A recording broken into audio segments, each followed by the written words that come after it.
Beleza, você está gravando. Show de bola. Bem, pessoal, bem, todos vocês me conhecem, né? Porque todo mundo passou pelo primeiro semestre, eu tenho aula no primeiro e no segundo semestre.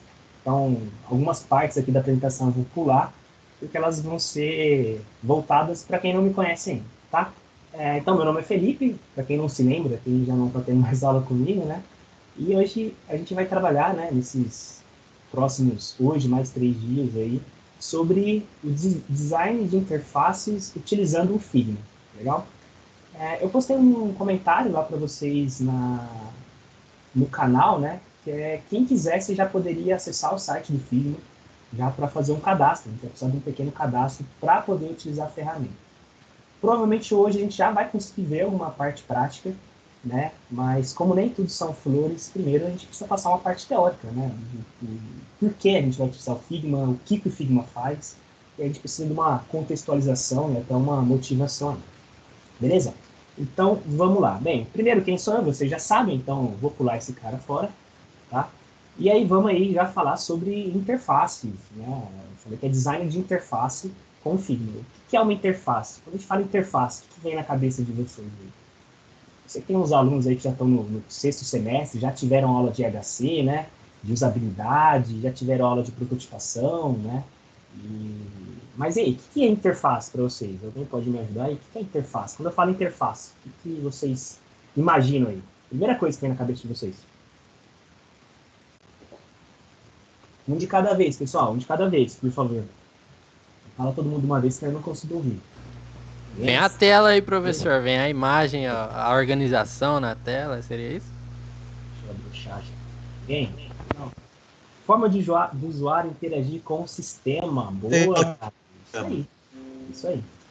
Então, na verdade, né, a gente pode fazer um resumo de interface aqui, como se fosse um único meio de contato entre o usuário e o sistema, né? Que é como o usuário ele pode realmente interagir ali com o sistema, com o produto, com o aplicativo que você criou. Pessoal, talvez a minha câmera pode estar caindo às vezes aí, vai dar uns BOzinhos aí, tá? Mas talvez eu volte. É coisa, não falhando o áudio, tá show de bola. O Cris falou aí também sobre a cara do site, as suas funções. Exatamente, basicamente isso aí. Tá bom? Então a interface é o único meio de contato que um usuário tem de interagir com aquele sistema que você criou, tá? Seja um site, seja um aplicativo, seja um produto conceitual mesmo, né? Um produto físico, né? Etc. Bem, então, basicamente a interface que você tem com esse usuário, ela acaba determinando ali os processos de interação, ou seja, o que o usuário pode fazer, de que forma que ele pode fazer isso, quando que ele vai fazer, em que ordem que ele vai fazer, tá? Então, no geral, nós, seres humanos, né, a gente é muito dependente da nossa visão, né? Assim, quando a gente está num ambiente físico, né, a gente tem outros sentidos que nos auxiliam, né, nos informam o que está acontecendo ali ao nosso redor, né? Mas quando a gente fala de sistema, né, de software ou interface, essa história acaba mudando um pouco, né? Quando a gente está em ambiente digital, a gente depende muito mais da nossa visão, né? Por conta disso, é meio que essencial que quando a gente está desenvolvendo uma interface, ela seja de fácil manuseio, né? A gente tem que ter uma boa usabilidade, justamente para a gente não ter outros sentidos, né, que nos auxiliam a entender o que está acontecendo no sistema, né? Então, um exemplo aqui, ó. Imagina que você abre o Word é desse jeito aí, esse monte de barras. E aí, será que, primeira vez que você abre, você vai achar que é um sistema fácil de usar? Bem, tem muita coisa ali, né? É claro, essa aqui não é a visualização padrão do Word, quando você abre ela pela primeira vez, né? Mas e se fosse? Né? Será que ia ser tranquilo? Será que eu não tenho um problema de interface? Estou com muita informação ali. Tanta informação que eu nem sei o que eu faço? Creio que sim, né? Eu me assustaria um pouco, né? Confesso que eu me assustaria um pouco. Um outro software aí, e esse aqui é realmente... O software ele é dessa maneira, né? Ele é um software para você fazer... Para você renomear arquivos em massa, né? Será que está simples? Né? A utilidade é simples, né? Para você renomear vários arquivos, tipo sequenciais. Eu tenho uma pasta com 300 fotos, eu quero que as fotos fiquem com o nome de 1 até 300. Olha a quantidade de opções que tem. Né? Mas não só isso, né? Imagine que você está fazendo um site, você vai ter que talvez ter um formulário para cadastro de usuários. E aí eu faço o seguinte, ó, eu tive aula lá de de formulários lá no primeiro ou no segundo semestre. E aí eu vou pedir o telefone do cara. Eu achei legal um tal de componente lá, um tal de select option. Imagina você fazendo uma interface desse jeito, para o cara preencher o telefone dele dessa maneira. Vocês iam gostar de preencher o telefone de vocês assim, em vez de simplesmente digitar? Deixa eu ver. Vocês iam desistir aí do cadastro ou vocês iam seguir com o cadastro? Confesso que eu ia desistir. Desistia na hora. E aí, vocês? Aliás, estou falando rápido aí, pessoal? Tá tranquilo? Tá mais devagar que o normal. Pô, eu não tô ouvindo Mais vocês. devagar que o normal. Vocês estão falando alguma coisa? Você tá um pouquinho mais devagar que o normal. Tá funcionando, eu acho. Ou de vocês. Parece que eu parei de ouvir vocês. Você não tá me ouvindo, não? Não tô ouvindo vocês. Digitei. Você que não tá nos ouvindo, professor. Eu no Teams. Eu não tô ouvindo vocês. Deixa ele Tá dar. zoando nós, ele tá zoando, certeza. Deixa eu tentar resolver isso aqui. Deixa eu ver se é aqui o problema. Peraí. Se eu não ver vocês, vai ficar difícil, né? Tentem falar de novo, por favor. É engraçado que quando a gente começou a falar, você falou que não tava ouvindo. Acho que eu tô ouvindo, vamos ver. Tá ouvindo agora? Não consigo falar algo. Eu tava ouvindo antes, agora não tô ouvindo mais. Você tá ouvindo? Não tá ouvindo? Tá ouvindo daí? Câmbio. O que aconteceu com esse Teams? Deixa eu tentar reconfigurar aqui. Não, tô com a configuração certa aqui, tá vendo? Deixa eu só desativar a câmera, deixa eu ver se a câmera pode estar influenciando, porque ela tem uma captura de áudio também, talvez pode ser isso.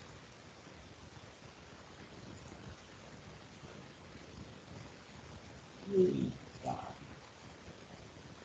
Oh, não é de falar agora não, pô, isso aqui não é nada. Se vocês estão me ouvindo, tá bom, mas eu não tô ouvindo vocês, aí dá ruim, né? Se eu não ouvir vocês, como a gente faz? Deixa eu ver se eu consigo reconfigurar com esse cara. É engraçado porque eu tô ouvindo o som do sistema, eu tô ouvindo do Windows aqui, né? Eu tô aqui em configurações, parece que tá ok aqui. Parece que tá mais limpado. Microfone, ó. E agora, tá nos ouvindo? Ah, eu vou ter que deixar vocês no externo. Vou tentar mais uma vez no interno, vamos ver. Deixa eu ver se esse cara aqui... Se não, quer coisa externa.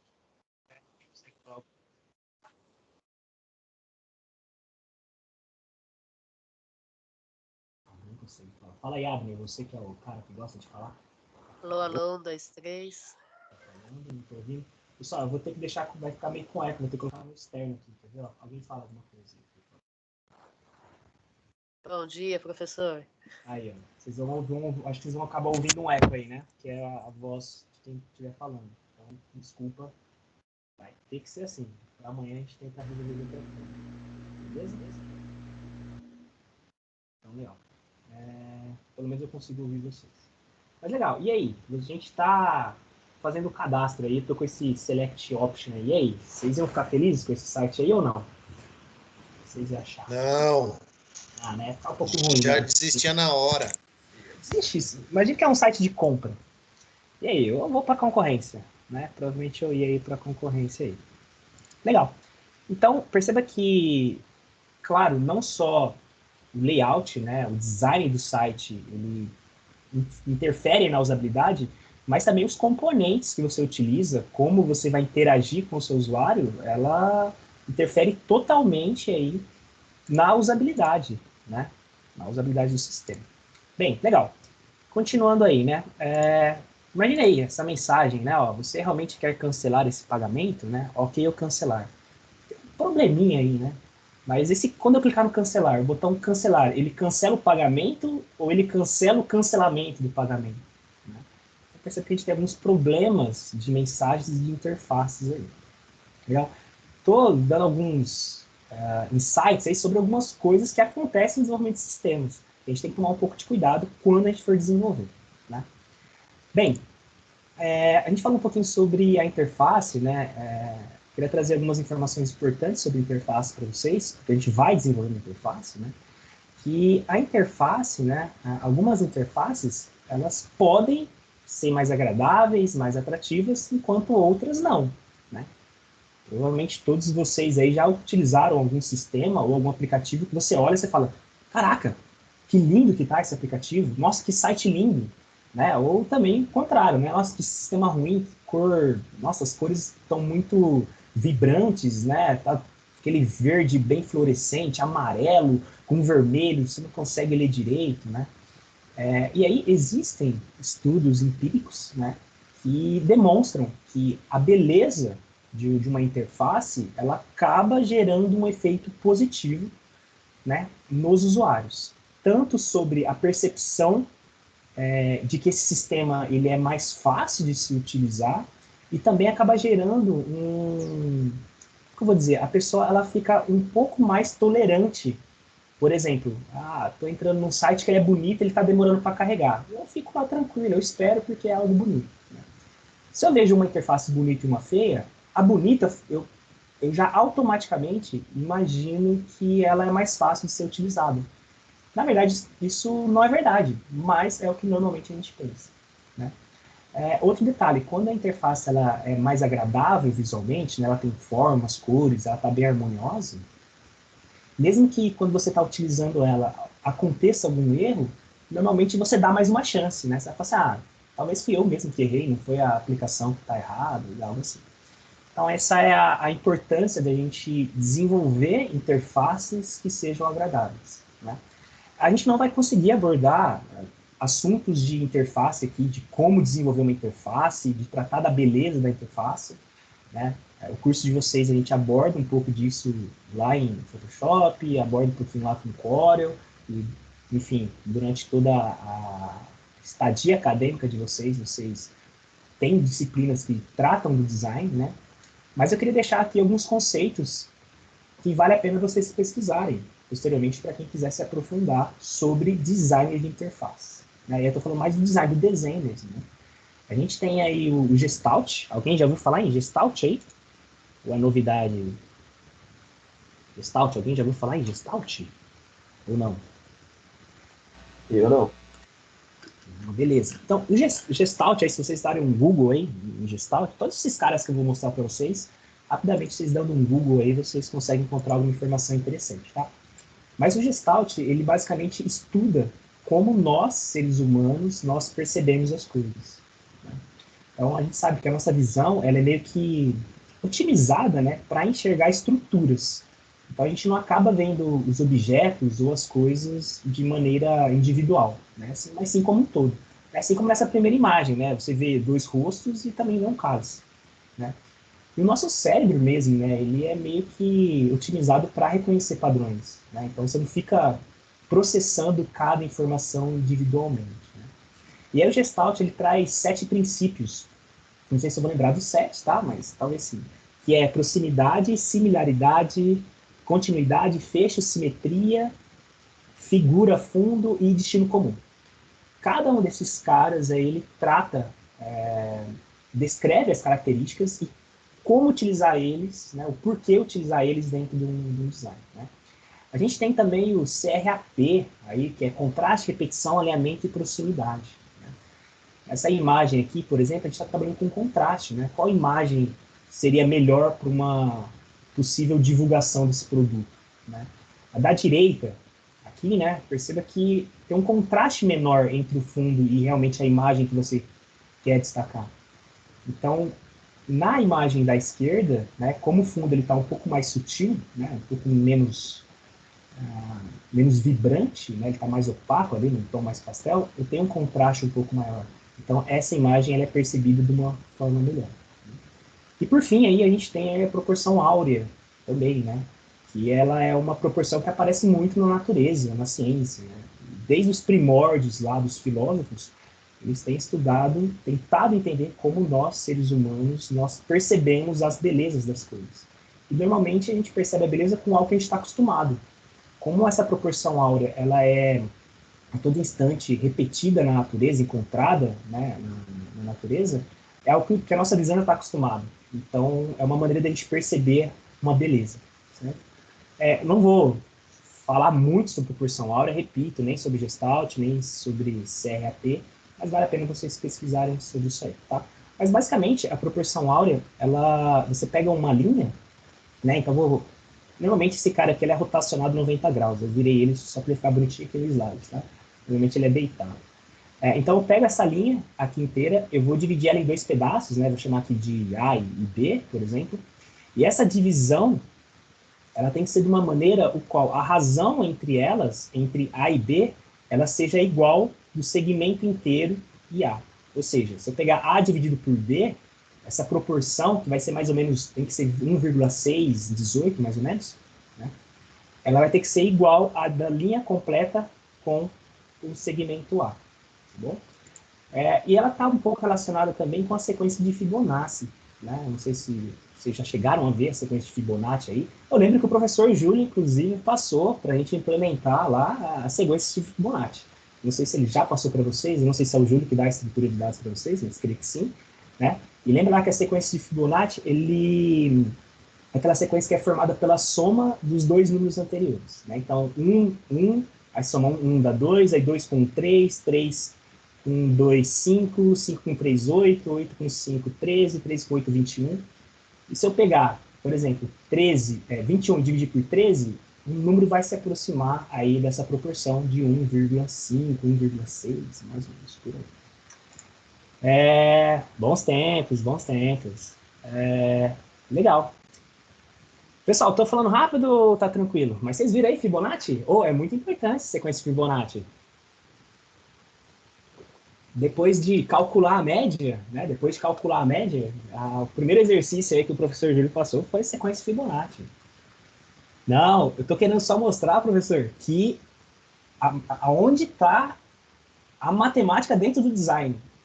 O cara fala, vou fazer design porque não tem nada de matemática. Será? Será, né? Tá tudo aí.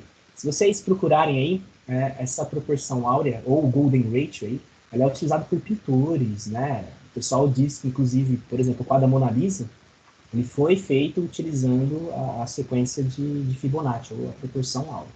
Legal? Então, vocês conseguem encontrar várias pinturas aí que tem exatamente esse desenho. Então, essas divisões aqui, né, pessoal, tá sendo essas divisões mantendo essas proporções de 1,6. Tá bom?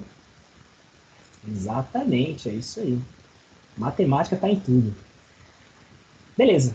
Talvez o que vale mais a pena eu investir um pouco mais tempo falando de design é sobre o design atômico. Tá? O design atômico ele é uma metodologia que é muito útil para a gente criar sistemas de design modulares. Tá? Essa metodologia aí. Ele acaba fazendo um paralelo aí do design de interfaces com elementos da biologia, tipo átomos, moléculas e organismos, e aí depois ele acaba tratando também os outros componentes como templates e telas. Então, o paralelo com a biologia se termina ali, em átomos, moléculas e organismos. Legal? Então, essa metodologia, ela acaba levando em consideração que existem elementos de design de interface que ele solto, ele não faz muito sentido. Ele sozinho ali, ele não representa uma informação. Talvez ele sozinho você vai falar, por que esse cara está aqui? Né, esse elemento, né? Mas que quando você começa a juntar esses elementos, né, ele acaba fazendo um sentido, tendo um objetivo, né, desde que eles estejam organizados, claro. Né? Então tem um exemplo aqui de alguns elementos soltos, como se fossem os átomos, e aí eu tenho as moléculas, né, que é a junção desses átomos. Depois eu tenho os organismos, né, que são a junção aí de várias moléculas. E aí, como eu disse, a biologia termina aqui. Depois a gente tem os templates aqui e as páginas. Mas, Marcel, um exemplo, né? A parte teórica tá estranha, tá? O que significa esses caras? Bem, beleza, vamos lá. Vocês desenvolvem sites, então vamos dar um exemplo aí bem voltado aí para o sistema de vocês. Então, imagine que eu tenho alguns elementos soltos aqui. Esses caras aqui são as minhas moléculas, meus átomos, né? Então, eu tenho lá um H1, né? Um título, eu tenho aqui um label, eu tenho aqui um input, né? Um campo de entrada de texto e tem um botão. Se eu pegar aqui só um fit por dentro, sozinho, não sei se ele tem muito significado, né? Então, os atos, ou mesmo um label, né? Digite seu e-mail. Só o label sem o input não faz muito sentido. Só um campo de entrada de texto sem o label, sem um placeholder, por exemplo, não faz muito sentido. Só um botão sozinho não faz muito sentido. Então, os átomos, né? Eles são os menores elementos disponíveis. Né? Então, na linguagem de marcação de texto, né, em HTML, a gente pode imaginar que são tags, né, porque a tag é o menor elemento que a gente tem dentro de HTML. Então, uma tag sozinha, talvez ela não representa muita coisa, né? Então, esse seria um exemplo. Porém, né, se a gente juntar esses caras, né, todos esses caras, então, junta esse H1 com o label, o meu campo de entrada de texto, o meu botão, poxa, aí sim já traz um certo significado. Então, eu tenho uma molécula, né? A molécula, então, ela é basicamente um agrupamento, né, de dois ou mais átomos. Né? Então, as moléculas, elas fazem com que os componentes isolados, eles funcionem para um propósito único, tá bom? Então, todos esses átomos aqui, eles possuem um único objetivo, que é o quê? O cara se inscrever, né, para ele ficar por dentro das novidades, do site, de notícias e algo assim. Então, perceba que é um único objetivo, certo? Então, repito, moléculas, elas são um agrupamento de átomos com um único objetivo, tá? Mas claro que num site você tem vários componentes, né? Você tem vários objetivos, né? E aí a gente já começa a entrar na parte de organismos, certo? Então eu peguei aqui um site da Porto, vamos ver aqui essa parte superior, né? Então, da mesma maneira que uma molécula, ela é um conjunto de átomos, né? Os organismos, eles são um conjunto de moléculas, certo? Então, normalmente, esses organismos, fazendo um paralelo com os sites, né, ele vai representar uma seção do site, como um header, como um footer, como um sidebar, como um aside e coisas desse tipo. Tá? Mas qual que é a diferença entre as moléculas e os organismos? Né? Bem, primeiro, como o organismo ele contém um conjunto de moléculas, esse organismo ele vai ter propósitos, objetivos diferentes funcionando em paralelo. Tá? Nesse caso desse header aqui, a gente tem vários elementos que têm objetivos diferentes. Né? Então, por exemplo, tem um logotipo. Eu tenho aqui uma parte de navegação. Essa parte é a parte de navegação. Então, o objetivo desse cara aqui é a navegação. Eu tenho uma parte de busca. Então, a busca não tem muito a ver com a navegação. Né? Eu tenho aqui uma cesta de compras. Né? Vamos sugerir aqui, por exemplo, que eu tenho aqui 2 campos de entrada de texto, né? 2 inputs, que é para o cara fazer o login. Então, esse organismo, o objetivo dele é fazer o login, que é diferente do cara navegar na página, que é diferente de eu ter acesso às minhas redes sociais. Então, eu tenho ali, basicamente, moléculas que possuem objetivos diferentes, mas que compõem um organismo. Pessoal, estou falando rápido ou tá tranquilo aí? Vou perguntando isso, que aí dá tempo de eu beber uma água enquanto vocês respondem. Olha, Tranquilo. Você já foi mais rápido, hein? O que Tá aconteceu? ficando lerdo. Tá ficando lerdo. Água no café hoje, né? É a idade? Segunda-feira. Tô acordando ainda. Legal. Show de bola. E aí depois a gente tem, como eu disse, a gente vai para a parte de templates, né? O templates a gente vai ver, esse carinha aí, mas template normalmente ele é visto como um wireframe, né? O pessoal que já fez aí prototipação, já viu um pouquinho disso aí, ou viu lá sobre o projeto, lá na disciplina de projeto de interação e navegabilidade, né? Então, os templates, eles são como se fossem wireframes, ou seja, ele é uma HTML ali de baixa fidelidade, tá? Então, por exemplo, quando é exibido essa imagem aí para vocês, apesar de não ter cor, não ter texto, não ter imagem, não ter nada, a gente já tem ali como se fosse uma planta da estrutura do site. A gente já consegue entender um pouco como vai funcionar as coisas, né? Então, que eu tenho uma imagem aqui, né? Que eu tenho provavelmente uma imagem aqui que provavelmente é o logotipo. Eu tenho aqui provavelmente um menu, tem um campo de busca ou um botão aqui, né? A gente não sabe. Tem um texto aqui. Aqui eu vou ter também um botão, tem uma setinha para baixo que vai fazer com que a navegação dê um scroll aqui, né? Lá para baixo. Tem algum destaque de 3 produtos ou 3 posts, não sei o que é, mas eu sei que eu tenho uma imagem no botão e tem mais informações aqui. Então perceba que eu consigo entender, não exatamente, mas eu já consigo ter uma noção do que está rolando aí. Né? E aí a gente tem aí, por fim, as páginas, que é uma evolução desses templates. Né? Que é a evolução do template de baixa fidelidade, né? Que eu tenho só uma planta ali, para algo mais complexo, né? Com cor, com tipografia, com conteúdo, né? E através, claro, dessa página, a gente consegue ver todos os elementos, né, de uma maneira mais efetiva, tá? Bem mais próxima da realidade. Perceba que não obrigatoriamente isso precisa estar implementado, tá? Então eu posso ter feito isso aqui, por exemplo, no Photoshop. Né? Lembrei lá no primeiro semestre, né? Para quem está a partir do segundo já, a gente fez lá, antes da gente fazer a implementação do site, primeiro a gente faz um desenho, a gente faz um esboço dele lá, no nosso caso, lá no Photoshop. Né? Então, aqui, quando você vai apresentar para o seu cliente, né, pessoa que quer comprar um site, quer comprar um aplicativo, ele já consegue ver, mesmo antes de você implementar, ele já consegue ver se é isso que ele quer. Aí você consegue provar isso para ele, comprovar isso com ele. Né? Aí fala, cara, não gostei dessa maneira aqui, acho que é melhor outra cor. Você vai lá e muda. A gente vai falar um pouquinho dos benefícios da prototipação, mas estou dando um spoiler aí um pouquinho já. Legal? Bem, repito, a gente não vai conseguir ver tudo nesse curso, é muito curto, né? A gente não vai tratar muito sobre como deixar as coisas bonitas, quais são os princípios de design, né? Eu trouxe alguns para vocês. E eu deixei um conteúdo extra para vocês aí. Eu vou repetir, né? Quem já fez a disciplina de HC aí, que corresponde a HC, já viu aí, que são as 10 heurísticas de Nielsen, tá? Que são dicas para você melhorar a sua usabilidade do seu sistema, tá? Seja um aplicativo ou seja um sistema computacional, desktop, um site, coisas desse tipo, tá? Então ele dá algumas dicas do que você tem que colocar lá, tá? Então, também não sei se vou lembrar de cabeça, né? Mas visibilidade do sistema, o status atual, a correspondência entre o mundo real e o sistema, a liberdade para o usuário, né? Ele ter controle sobre o que está fazendo, a consistência e padronização da interface, prevenção de erros, reconhecimento em vez de memorização, flexibilidade de uso, tá faltando duas. Estética, né, design minimalista, você colocar só o que realmente é necessário. Ajudar os usuários a se recuperar dos erros, né? Ele vê por que ocorreu o erro, como que ele resolve isso.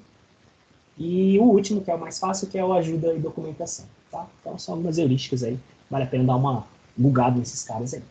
E para quem quiser, não gosta de ler, não gosta de procurar no Google, tem umas coisas interessantes aí, tem um seriado interessante no Netflix aí que é o Abstract, e aí tem esses 4 episódios aí que talvez valha a pena. Tem a ver um pouco aí com o design de interfaces, tem a ver com a experiência do usuário, principalmente o último aqui, do Ian. Ele foi o cara responsável por mudar ali o Instagram, então vale a pena vocês verem esses carinhas também. Acho que é 20, 30 minutos aí, vale a pena vocês darem uma olhada, tá? Bem, legal. A gente vai falar de protótipo, né? E aí, quando eu falo protótipo, a palavra protótipo, o que vem na cabeça de vocês? O que é um protótipo? Vamos lá, agora eu vou precisar da ajuda de vocês para eu tomar uma água aqui. Ô, Patrícia, o Nielsen tá sempre em tudo. O Nielsen e o Norman, em experiência do usuário, são os gurus. Pessoal, um de cada vez fala aí sobre interface. Aí, ou sobre protótipo.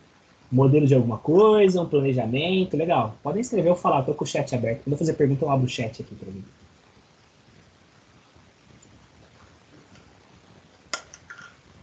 Mais alguém? É um esboço. Um esboço. Legal, show de bola. Basicamente isso. Primeiro modelo, um esboço de algo, perfeito. É isso mesmo. Então, um protótipo, né, ele é uma versão de uma ideia de um projeto. Né? E qual que é o intuito de um protótipo? É meio que você materializar a sua ideia, né, a sua visão ali, você ter ele ali realmente, um projeto físico ou computacional, mas é algo que está só na sua mente, você coloca num papel ou num sistema, para você poder fazer testes antes, né? Você verificar se é aquilo mesmo que você esperava. Né? O professor Júlio aí está construindo, ou pelo menos estava construindo. Né? Então pensa na construção de um prédio. Né? Antes de você começar a erguer as paredes, ou mesmo antes de você comprar o material, né, que você vai precisar para a construção, existe uma etapa de planejamento. Né? Entender, por exemplo, o objetivo daquele espaço, né? Como que é o convívio das pessoas, como que vai ser a rotina daquelas pessoas.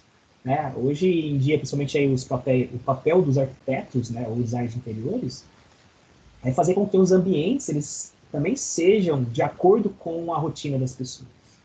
Né? Então, esse espaço vai ser construído para moradia, ou não vai ser um espaço comercial. Né? É necessário a gente entender essas funções, né, as funções que as pessoas vão realizar naquele espaço, né, tipo comer, dormir, se socializar, etc. E a partir daí a gente criar sessões, que aí no caso do paralelo com a construção civil seriam os cômodos, né, para as pessoas circularem, etc. Né? E aí depois, né, que a gente tem tudo isso definido, aprovado e testado lá por quem realmente está adquirindo o projeto, é que realmente a construção começa, né? E no processo de construção de sites, de sistemas, de produtos digitais, é a mesma coisa. Você não pode chegar e começar a fazer, né?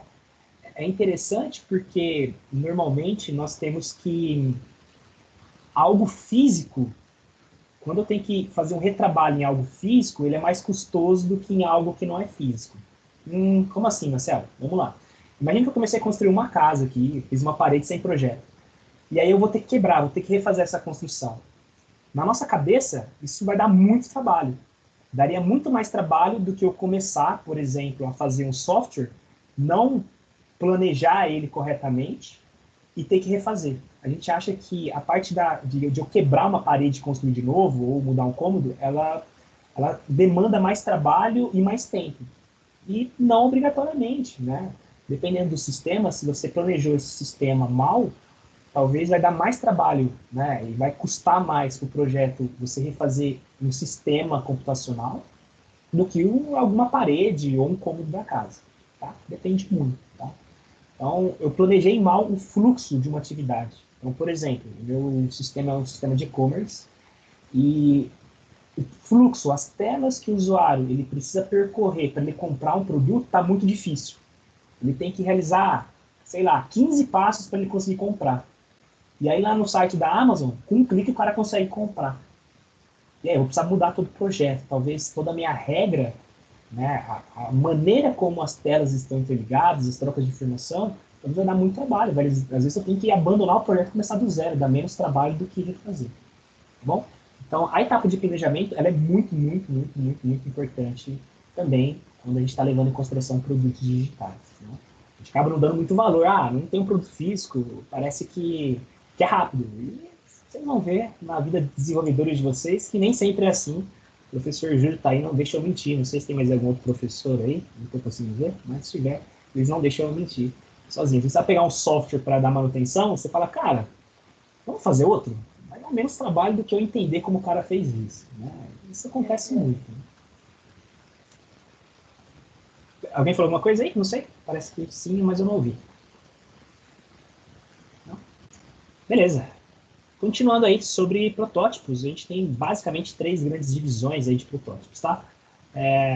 Os sketches, os esboços, né? A gente tem uma categoria agora que a gente chama de Rabisco Frames. A gente tem os wireframes, que a gente já viu aí um pouquinho lá quando eu estava falando sobre o design atômico, né? E a gente tem os protótipos interativos, tá? Os wireframes, como a gente já viu, são protótipos de baixa fidelidade ali. Ele não representa muita coisa. Eu tenho uma estrutura ali, né? Mas eu não consigo, não tenho cor, não tenho várias coisas. Já no protótipo interativo, ele já se aproxima muito do meu objetivo final, de como realmente ficaria o meu projeto, caso implementado, tá? Bem, no caso do Rabisco Frame, esse aí que inclusive foi o que eu fiz para o nosso curso, ele é uma maneira rápida mesmo, né, de você rabiscar uma interface, né, usando papel e caneta, tá? Nesse caso aqui a gente dispensa até o uso de borracha. A ideia é você fazer um rabisco, tá? Eu até utilizo folhas, tem até aqui, ó, folhas com a impressão desses celulares, ó, inclusive tá aqui, ó, pra vocês verem. Tem umas coisas aqui e tal, mas perceba que não obrigatoriamente você precisa fazer dessa maneira, tá? Você pode simplesmente pegar uma folha sulfite, ó, tem umas em branco aqui, que normalmente eu utilizo para validar aí o projeto, tá? Então tem essas aqui que são menores, e aí quando eu quero fazer algo com um pouco mais de detalhe, eu tenho uma outra folha aqui um pouquinho maior. Legal? Então, a ideia desse cara é ser rápido mesmo. Pegar e falar assim, essa aqui vou ter uma tela aqui, um splash screen, depois vou ter uma tela de login, depois vou ter uma tela para apresentar os produtos, né? Então, tá bem rabisco. Por isso que chama Rabisco Frames aí. Esse projeto, né, ou esse esboço aqui, dificilmente ele chega no seu cliente, tá? Isso aqui normalmente ele é feito para você materializar a sua ideia entre a sua equipe. tá? Ou com o usuário, por exemplo. O usuário não é o seu cliente, o usuário é talvez o cara que vai testar. Mas dificilmente chega no usuário também, tá? Normalmente mais entre os membros da equipe para você mostrar qual que é a sua ideia, né? Essas aqui são algumas telas que nós vamos desenvolver. Uma vez que a gente desenvolveu, aprovou esse cara, falou, não, acho que vai ficar legal desse jeito. A gente evolui lá para o wireframe. Tá? E aí no wireframe vocês podem ver que, por exemplo, eu tinha aqui uma telinha, eu tenho aqui provavelmente um logotipo com texto, tem 3 botões, tem um escrito aqui, etc. Então a gente meio que materializou, teve uma evolução aí do Rabisco Frame para o wireframe. Né? Como eu já disse, ele é como se fosse uma planta. Né? Esses caras aí. Então, exatamente o que a gente fez lá no Rabisco, depois com algumas alterações, a gente vem e acaba fazendo os wireframes. Repito, eu não tenho nenhuma cor aqui, eu já tenho até alguns textos aqui, não obrigatoriamente eu preciso ter o texto final, a gente pode utilizar o Loren, né? Lembra aí, quem está fazendo essa pesquisa comigo, a gente tem o Loren aí, que é um texto bem típico aí para a gente simular uma diagramação, simular um texto, legal? E aí eu não coloquei o protótipo final aqui, porque senão ia dar muito spoiler aí do que a gente vai ver, né? Mas a ideia é depois a gente começar a adicionar as fotos, as cores, colocar o texto mais real, etc. E aí a gente teria aí um protótipo mais interativo, né? Então esse protótipo, ele basicamente é uma simulação da navegação e das funcionalidades de um site, de um aplicativo, né? Que, novamente, foi uma evolução aí dos wireframes, tá? Para quê? Repito, para que a gente vai prototipar?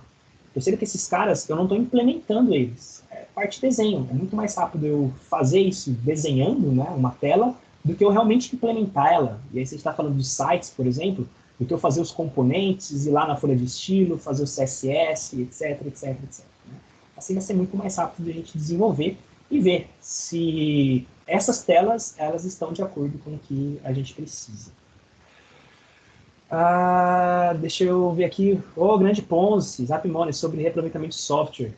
Claro, exatamente. O professor Ponce está aí para nos relembrar sobre um fato real, né? A gente foi desenvolver um software para uma empresa, e aí os caras falaram, se vocês acharem melhor começar do zero, beleza.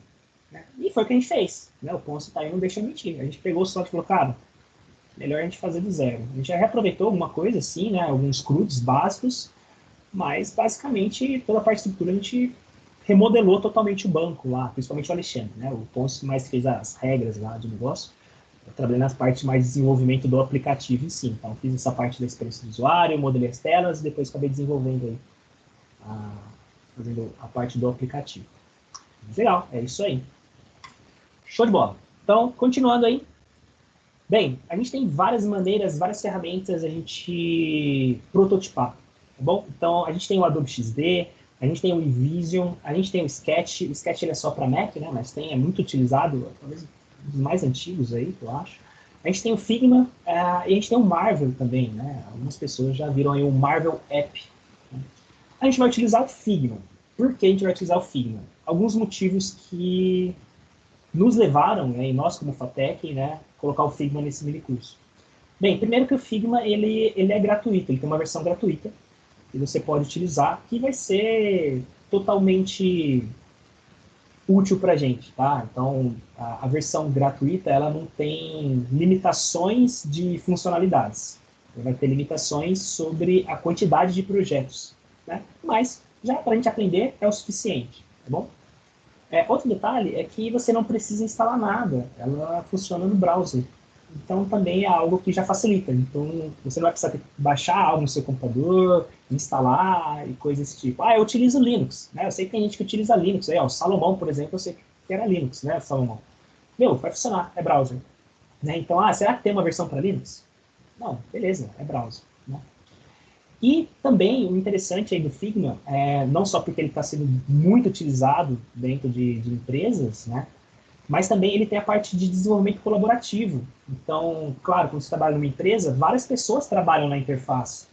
E aí vocês conseguem trabalhar de modo colaborativo, ao mesmo tempo, no mesmo projeto. Como se fosse ali um Google Docs, né? Que você vê que o cara tá mexendo, aparece lá um cursor com uma cor diferente, falando, aqui é o Felipe, está fazendo isso, etc. Né? Então a gente consegue fazer esses caras aí. Legal? Bem, mas para que prototipar? Né? Eu já falei alguns motivos já, né? A ideia é você validar a sua ideia, verificar se o que você pensou é exatamente o que resolve o problema do seu cliente ou do seu usuário, né?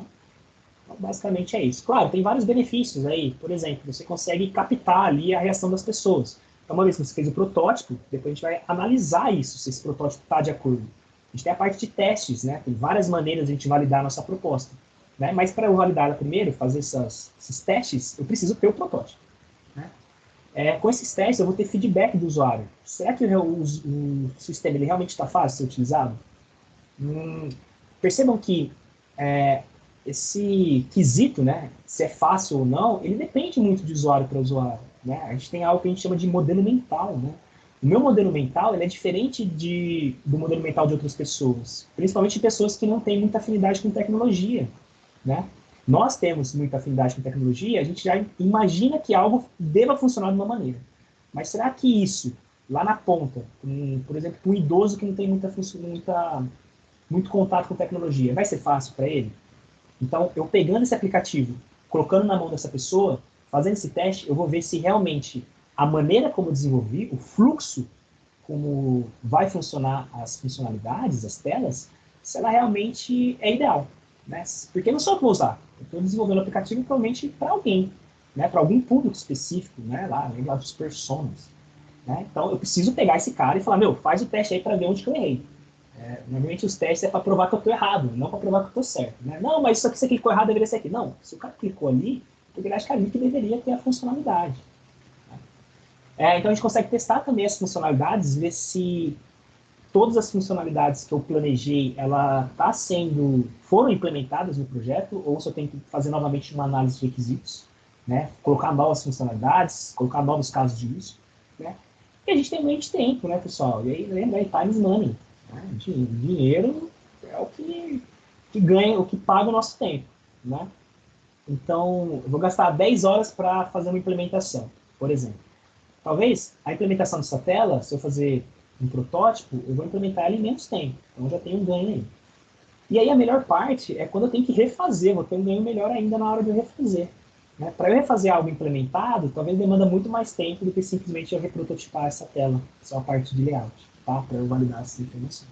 Estou falando de uma funcionalidade, mas imagine dentro de um aplicativo, dentro de um site, a quantidade de informações que eu tenho. Eu posso testar antes de realmente implementar. Deixa eu ver se tem mais alguma mensagem aí. Tô falando rápido ou tá de boa aí? Aí o Jário também usa Linux, show de bola. Até agora tá de boa, professor. De boa, estão acostumados, né, velho? Falo rápido, estão acostumados. Show de bola. Se estiver falando rápido aí, dá um toque. Talvez eu falo rápido, talvez falhe aí também o áudio, né? Beleza, a gente tá falando de prototipagem, né? Mas e aí, eu vou ter que prototipar tudo, velho? O meu aplicativo é muito complexo, né? Será que eu tenho que prototipar tudo? Cara, depende, né? Se você tem tempo para prototipar tudo, show de bola. Mas, em primeiro lugar, a gente tem que delimitar o nosso escopo. Né? Eu preciso saber o que eu quero prototipar. Não obrigatoriamente eu preciso prototipar todo o meu produto. Tá? A ideia do protótipo aqui é que a gente pode aplicar, por exemplo, lá a regra de Pareto, ó, a matemática de novo. Né? Ou seja, eu vou prototipar 20% das funcionalidades, que são as funcionalidades que são utilizadas em 80% das vezes, ou do tempo que o cara está usando. Por exemplo, você usa um aplicativo, você não usa tudo do aplicativo. Tem algumas funcionalidades que você utiliza mais. Né? Então, prototipa essas funcionalidades, que são mais importantes para o seu negócio, né? Para o seu aplicativo. Né? Eu vou dar um exemplo aqui. A gente vai desenvolver um e-commerce. Né? Vai ser um e-commerce. Legal. É específico da cafeteria. Bem, o que vocês consideram que é mais importante? Eu prototipar a tela de detalhe de um produto, né? Ou uma tela de alteração de senha? Bem, provavelmente de detalhes do produto. Né? Qual fluxo eu vou prototipar? Eu vou prototipar o fluxo do cara acessar o aplicativo e realizar uma compra, até ele realmente conseguir fazer o pagamento e ver que a compra foi realizada, ou vou realizar o fluxo dele alterar uma senha ou alterar uma informação no perfil dele? O que é mais importante para o meu negócio? Bem, nesse meu caso, qual que é o objetivo? De compra, exato. Né? Nesse meu objetivo desse aplicativo é a venda. Né? a funcionalidade dele ter, que é poder alterar o nome, poder alterar e-mail, poder alterar endereço, é importante? Ela vai ser importante, mas será que ela é mais importante do que a venda? Com certeza não. Então, eu quero prototipar tudo, posso? Cara, show de bola, prototipo, o máximo que você puder. Quanto mais coisas você conseguir prototipar, mais feedback você vai ter do usuário. Você vai conseguir identificar o que você precisa melhorar nas suas telas. Né? Mas se você, tem pouco tempo, eu sou full stack, eu que desenvolvo, eu que crio tela, eu que testo, cara, vai para as funcionalidades principais do aplicativo.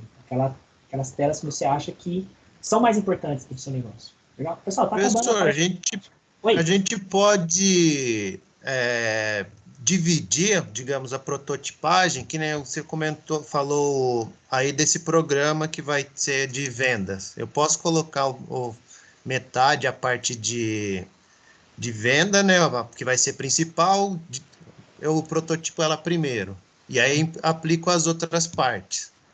E aí eu vou melhorando as outras aos poucos, através de protótipo, ou não se costuma fazer isso? Sim, se costuma muito fazer isso. Por quê? Às vezes, até quando você está desenvolvendo o protótipo e vai fazer a validação desse protótipo, nem sempre você já tem todas as funcionalidades implementadas. Às vezes, como eu disse, às vezes quando você está fazendo o teste, você percebe que você vai precisar de uma... não pensei nessa funcionalidade que o cara está querendo. Então, você não vai conseguir já fazer naquela sessão de testes essa validação. Então, você vai normalmente apresentar algumas funcionalidades e mesmo que você já saiba que tem funcionalidade que deve ser implementada, você pode fazer o teste numa outra sessão, tá? Existe aí também um tempo de qual que é o limite que você tem para fazer os testes, para que esse teste não se torne muito cansativo. Né? Então, imagina você pegando um aplicativo, o cara tem que ficar 1 hora para testar. Primeiro, quem tem 1 hora para ficar testando um aplicativo? Né? Então, normalmente, você define o seu teste em etapas, né? A gente fala em objetivos. Né? Então, qual que é o objetivo? O objetivo dessa sessão de teste é você conseguir fazer uma compra. O cara vai gastar 5 minutos, talvez, para fazer uma compra. Né? Talvez 10, se o sistema não estiver muito bem, com um fluxo muito bem definido. Né? Então, você pode, sim, ir quebrando. E aí, conforme você já vai coletando informações dos seus usuários nas sessões anteriores, isso já te auxilia para você desenvolver os fluxos das outras funcionalidades. Tá? Então, isso ocorre com uma certa recorrência. Até é mais ideal para você também já economizar tempo. Né? Você já vai ter alguns feedbacks do usuário e já vai saber como normalmente esse usuário se comporta dentro do seu aplicativo. Então, como que deve ser o fluxo com que as telas vão ocorrer. Onde o cara tem que clicar para fazer uma compra, primeiro. O que aparece? Quando ele clica em adicionar, vai para o carrinho? Não vai para o carrinho, fica na mesma tela, volta para a tela de produtos. Eu coloco um botãozinho de mais e menos onde, ou o cara tem que digitar o valor da quantidade de produtos que ele quer. Tudo isso você vai identificando com testes. Né? Tudo isso você vai identificando com testes. Legal. Existem várias maneiras de a gente fazer protótipos, tá, pessoal? Existem várias e várias, tá? Tem gente que faz protótipo físico mesmo, com folha mesmo, tá? Então, você faz uma folha, o cara recortou aqui, e ele chama a pessoa, e aí também, né? Tem várias maneiras de eu fazer testes com usuários. Tem os testes físicos, né? Presenciais. Eu chamo a pessoa, falo, você tem essa tela aqui, seu objetivo é comprar um produto. O que você faz? Aí o cara fala, eu ia clicar aqui. Aí o cara clica, aí você pega outra telinha, né? Por exemplo, esse outro carinha aqui, coloca aqui. Aí, apareceu essa tela. O que você faz agora? Agora eu clico aqui. O cara vai fazendo essa interação manual, tá bom? Bem, ela é muito útil porque você consegue identificar várias coisas, né? Você consegue ver, por exemplo, quanto tempo o cara está demorando para tomar a decisão dele, consegue ver a cara dele, né? De ele, se ele pegar uma cara um pouco estranha, consegue ver a reação dele, né? E também na parte de coleta de informações, a gente tem várias maneiras de a gente conduzir esse experimento, tá bom? Então tem uma das maneiras, por exemplo, é eu simplesmente entregar para o cara e falar, o seu objetivo é fazer tal coisa. E aí ele não vai falando nada, ele só vai clicando ou apontando, né? E você vai simplesmente vendo qual é a reação dele e anotando, tendo a sua percepção do que está rolando. Tem uma outra que a gente chama de think aloud, né? Que o cara vai falando. O que você imagina? O que você tá... Essa tela aqui, que ela representa para você? Eu acho que se eu clicar aqui eu faço tal coisa. Se eu clicar aqui, eu deveria ir talvez para tal lugar. Então, existem maneiras diferentes de você conduzir experimentos. A gente não vai conseguir abordar tudo aqui também, tá? Mas eu vou deixar depois uns conteúdos extras para vocês. Mas tem várias maneiras de eu conduzir um experimento aí, um teste de usabilidade, tá? Bem, eu já usei esse caderno também, quase igual esse carinha aqui, para fazer prototipação. Nunca foi tão bonitinho, os rabiscos, tá? Mas a diferença dele é que ele tinha aqueles quadradinhos, era uns riscos azuis, né? Não sei se alguém já teve esse caderno aí. Hoje eu não uso mais, normalmente hoje eu uso folha sulfite com a impressão aqui do celular, legal? Tem pessoas que fazem aí em história em quadrinho, então ele te coloca num contexto mesmo, né? Então, dizem aí, né, não sei se vocês lembram aí do Thales, foi o cara que teve a ideia aí do Easy Taxi, né? Eu não sei se é verdade, né, se isso realmente é real ou se é história, né? Mas existe uma frase também que fala, se a versão ela é mais interessante do que a história real, conte a versão, né? E esse caso é verdade. Tipo, ele diz que a história do Easy Taxi, que é você conseguir pedir um táxi ali pelo celular, aconteceu um dia que ele estava chegando no aeroporto de alguma cidade, estava chovendo, não tinha nenhum táxi, e aí ele falou, nossa, será que não seria legal se eu conseguisse pedir um táxi pelo celular? Ele aceitar, eu conseguir vendo quanto tempo o cara vai demorar, já ter o valor da minha corrida, coisa desse tipo, né? Então, ele te coloca num contexto, né? E para te mostrar qual que é a problemática, qual que é o problema que o aplicativo vai resolver, e aí, enfim, a gente consegue fazer isso também por história em quadrinho. E tem gente que faz dessa outra maneira, né? O cara não tem que ficar prototipando várias telas, prototipa aqui na transparência, né? Então, por exemplo, o smartwatch aqui, o cara fala, ó, você tem essa telinha aqui. Bem, se você clicar aqui, vai aparecer esse carinha aqui, ou esse carinha aqui. Porque talvez esses ícones, eles apareçam em diferentes telas. Então, eu não preciso fazer uma tela dessa aqui com esse, uma tela desse com esse, uma tela desse com esse, e assim sucessivamente. Você tem ali uma multiplicação entre esses caras aí. Legal? Então, tem várias maneiras aí. Eu trouxe aqui um teste de usabilidade com uma criança, que é para testar um site de colorir. Tá em inglês, mas, pessoal, é um inglês tranquilo, dá para vocês verem, dá para entender simplesmente vendo lá. A criancinha simplesmente fala, ó, clico aqui, o que você acha que é isso aqui? Eu acho que é para eu colorir. Então, imagina que ela... É interessante nesse, tem uma parte que é o seguinte, ó. Aparece lá a tela para ela colorir. E aí aparece a paleta de cores de um lado e o desenho do outro. O que será que a criança, para a criança, o que ela vai imaginar que ela tem que fazer primeiro para pintar uma determinada região? Ela clica na região e depois clica na paleta de cores? Ou ela clica na cor e depois clica na região que ela quer pintar?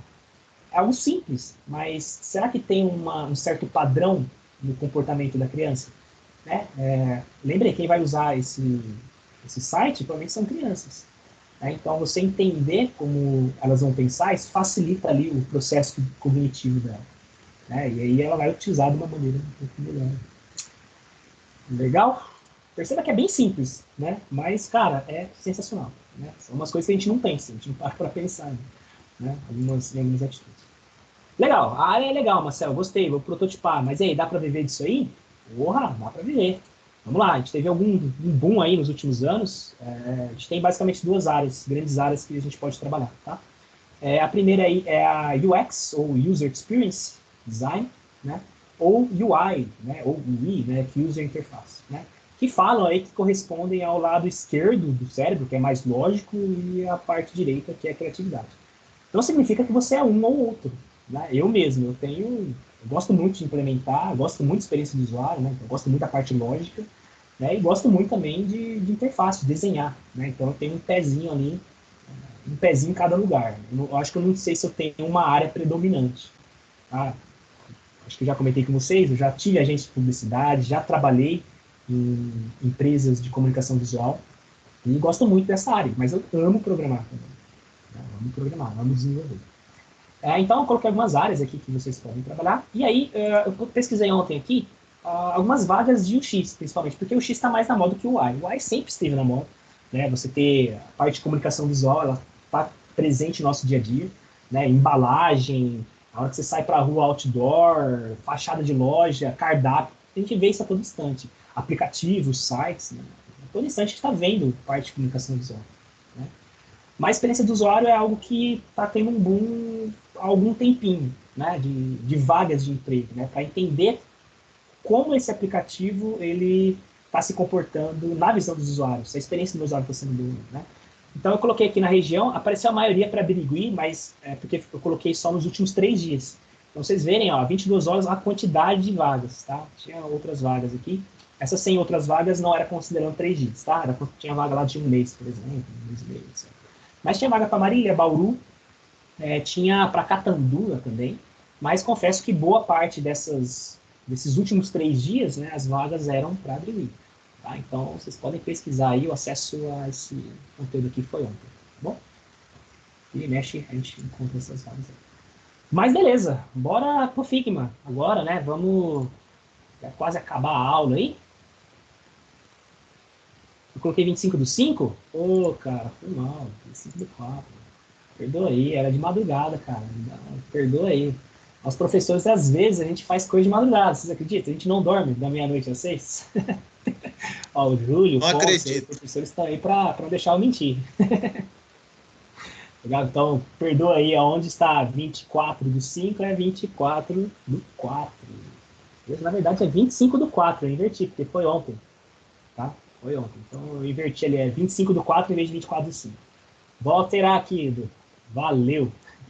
Um homem à frente do seu tempo. Legal. Pessoal, eu vou abrir o Figma aqui, vou parar aqui rapidinho a gravação, para a gente começar de novo.